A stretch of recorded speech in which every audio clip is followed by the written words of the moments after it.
In this video, we will talk about Ontario Provincial Nominee Program, how does it work, and basically provide you with the foundational overview of the process. My name is Olena Weber. I'm regulated Canadian immigration consultant, and today with me I have Cory Weber, also a regulated Canadian immigration consultant. So let's talk about Ontario PNP. Lots of people are confused about how does it work? So can you explain just like a large kind of overview of the process? What happens when you apply to the province of Ontario Mhm. under one of the OINP programs? Yeah. So first, people have to know and understand that when they're applying to OINP, you're applying to the government of Ontario. When we're talking about immigration through Ontario, you're being filing the application to that province of Ontario. You're not filing to the government of Canada yet. So stage one of your PR permanent resident journey is through Ontario. You need to apply to the government of Ontario. Your application will go through Ontario. You will pay government fees to Ontario. And then based on the outcome of this application to Ontario, you will have a number, like if you were successful, then you can apply to the government of Canada for permanent residence. So it's a two-stage process. Ontario is stage one, which has its own requirements, its own application forms, its own government fees. And then upon success of this process, then you can do Government of Canada, which has its own application fees, its own application process. And then at the completion of that, then you become a permanent resident. So imagine it as like a two-step process. And so what we're talking about today is just Ontario, OINP, the first stage of this process, right? Yes, and I always say it's like in a process way, like because it's a two-stage process, it's almost like immigrating twice because it's like the first stage you apply for government of to the government of Ontario, and then their officers assessing your case, and and you get the approval from them, and then to federal government as a stage two. So it's almost like immigrating twice, and that's why it's always surprising for me why people, and there is like this narrative online, is that Ontario PNP is so much easier, or Yeah. generally like provincial programs are so much easier. Well, they're not, because you're doing double the All the work work, and you're and paying you're double the fees. paying double the fees, Yep, right? that's So right. it's Yeah. always I hear the surprising. same thing like through my consultations and talking to people. Like they're like, okay, what's like this the magic Ontario or the magic PNP way that I can come, and they think it's some kind of like backdoor or sneaky way that they're going to come to Canada. When in fact it's like more of a process. And if you ever have the opportunity to go direct to the federal way, it's a more streamlined. It's only one application. So yeah, that people have to keep that in their minds that it's a two-stage process. Yeah, and another thing is that also I can see that people always ask about, like, okay, so what about Ontario PNP? How can I apply for Ontario PNP? Well, what a lot of applicants don't realize is that under Ontario PNP, which is like Ontario Immigrant Nominee Program, OINP, and there are actually multiple programs under that Yes. umbrella, right? So tell us a little bit about what are those multiple programs and what categories do we have? Exactly. So OINP has multiple streams, if you want to call them, for immigrants to, get a nomination, basically. That's what you're trying to do. At the end of the day, you want the province to nominate you. So there are multiple ways to do this. And so the first stream, if you want to call it that, would be employer supported. So this stream, which includes the, employer supported foreign worker stream, an international student stream, and then the in-demand skills stream. These are employer-based. So you have to have an employer in Ontario who's willing to give you a job offer. There are other requirements that they must meet. And it's also like a points-based system, which you need to score high enough points based on a bunch of factors so that's your one stream. And then if your employer is willing to support you, if you've had that discussion with them, then yes, you can apply under these streams, whether it's foreign worker, international student, or the in-demand skills, based on your employment. And it's kind of based on your job, your knock codes, which employment you have, how long you've been there, et cetera, et cetera, et cetera. All these different point factors come into play. And then upon success of this, if you are nominated, you can apply for permanent residence directly with IRCC upon a successful nomination. That's our first kind of stream, if you will.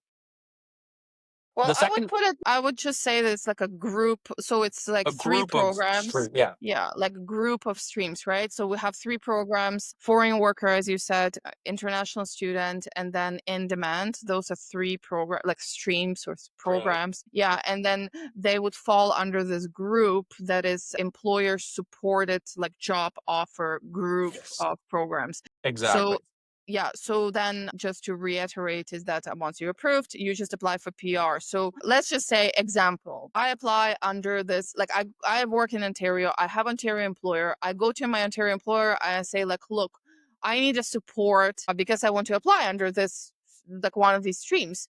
I need a support. My employer says, okay, sure, we will support your application. And then I apply as an example under like international student stream with the support of my employer. Then let's just say everything works out. I get approved. I get my nomination certificate. Then with that nomination certificate, can I get 600 points for express entry? No, you cannot. So you are under, we'll talk about this one in a minute. So you are applying under the foreign workers or international students or in-demand skills, again, are employer-based streams. These will just allow you to have a nomination from the province, which you can then use to apply directly to the Government of Canada, IRCC, for permanent residence. So there's no 600 points. It does not So not equate, express doesn't entry. It come has into literally nothing to do nothing to with do. express entry. Okay. You Okay, don't got have it. to have express entry profile. You don't have to have anything for this stream. Nothing to do with express entry. So there is an express entry stream, which we will, I think, talk about next. Maybe it's a good segue to talk about express entry streams. So these would be based on the fact that yes, you do have an express entry profile in the pool of candidates. And if you do have and you've allowed the provinces to like look at your profile, and if you potentially have a job that they might like, you can potentially be invited under one of these express entry based streams, which there are three of, uh, which are the human capital priority stream. There's a French skilled worker stream and the skilled trades stream as well, which all fall under the express entry umbrella, I guess, if you will. If you are nominated under one of these streams and you're successful with the nomination, that's when you get the beautiful 600 points. That's when your express entry scores up to 1,000 plus points, and that's when you get an invitation from IRCC for the provincial nominee program. So we can see when you go look at the draws every few weeks, we see provincial nominee program. Those people are the ones who have the 600 points. So that's the distinction, right, between express entry based and then the non-express entry streams in OINP. Makes sense. So which one is better? That's a good question. That's a tough one to answer. Um, the answer is whichever one you are qualified for is the better one, I think, right? So you have to dig into these programs a bit. Like obviously we're being very superficial about them, but you need to understand, like with your knock codes and with historical draws and all these things, everything really comes down to understanding which stream you are qualified for, right?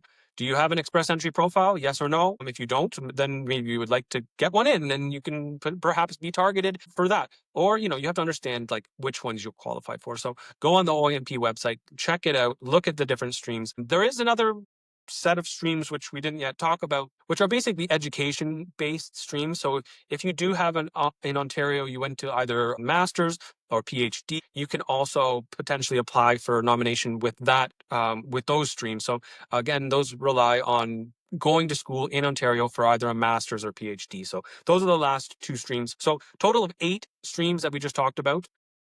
3 are express entry, 3 are non-express entry, 2 are education based. Yeah, I would recommend checking out OINP website. If it's confusing, if you're not sure, you can always call for help. Call us. We'll help you. It can be confusing understanding even still, like, okay, which streams am I qualified for? It is a lot of information on those websites. So yeah, take your time and just read up on the different programs and understand which ones you're qualified for. Those are the best ones for you. Sounds good. Okay, I think that was a great overview, which is basically, the structure of how things work for Ontario PNP.